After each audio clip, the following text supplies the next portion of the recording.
Hello and welcome, ladies and gentlemen. It's midnight now here in Cairo, and this is a new edition of Panorama News.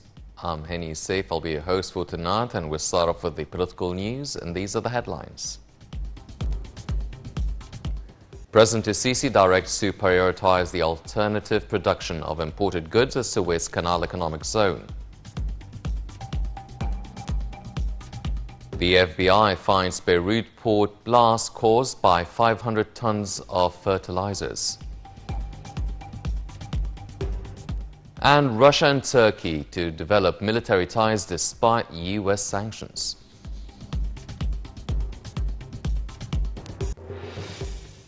Welcome back. The news and details. President Abdel Fattah al-Sisi directed on Tuesday to give priority to producing goods locally in the Suez Canal Economic Zone in order to meet the demands of the local market, reduce imports and increase exports.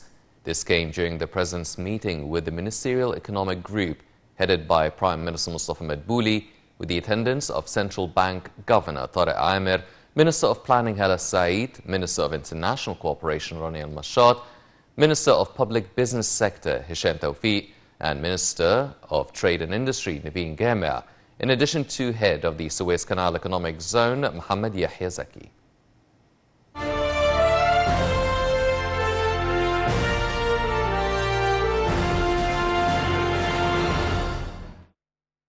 President Abdel Fattah al-Sisi discussed on Tuesday the latest developments concerning the Suez Canal Economic Zone with the Economic Group of Ministers led by Prime Minister Mustafa Madbouli and the Governor of the Central Bank of Egypt, Tariq Amir.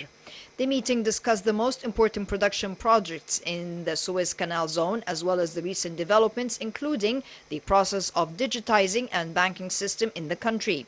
The President said that the priority should be given to producing goods locally in the Suez Canal Zone in order to meet the demands of local market, reduce imports and increase exports. In a separate meeting with the Minister of Finance and the Deputy Minister of Finance for Fiscal Policies, President Sisi discussed the state's effort to support SMEs through the new SMEs law, as well as the recent financial and economic indicators of the Egyptian economy. The President also said that the articles of the new SMEs law must reflect the different incentives and advantages of the law to support the activities of SMEs in the country, like allocating easy finance resources from outside the annual state budget, in addition to facilitating registered projects and paying taxes. The Minister of Finance discussed the features of the new law and its articles and highlighted the new tax law on annual activity, which stands at 0.5% for an annual activity volume between Egyptian 1 million and 2 million Egyptian pounds, 0.75% of Egypt's 2 million pounds to 3 million pounds, and 1% for 3 million pounds and 10 million pounds.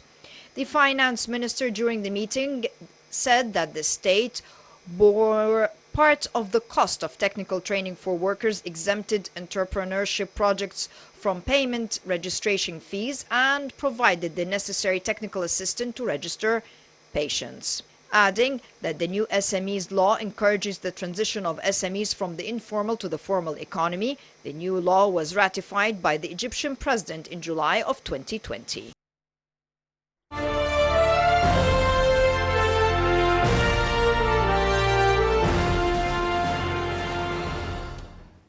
The Armed Forces congratulated President Abdel Fattah al-Sisi, the Supreme Commander of the Armed Forces, on the occasion marking the new year. In a message, Minister of Defense and Military Production Mohammed Zaki, the Commander-in-Chief of the Armed Forces, congratulated the President on the advent of the new year, wishing him a good health and prosperity for Egypt. The Minister confirmed that the Armed Forces would stand behind the political leadership with all confidence in fulfilling its responsibilities and tasks, with the aim of facing challenges and defending the land of Egypt and its national interests.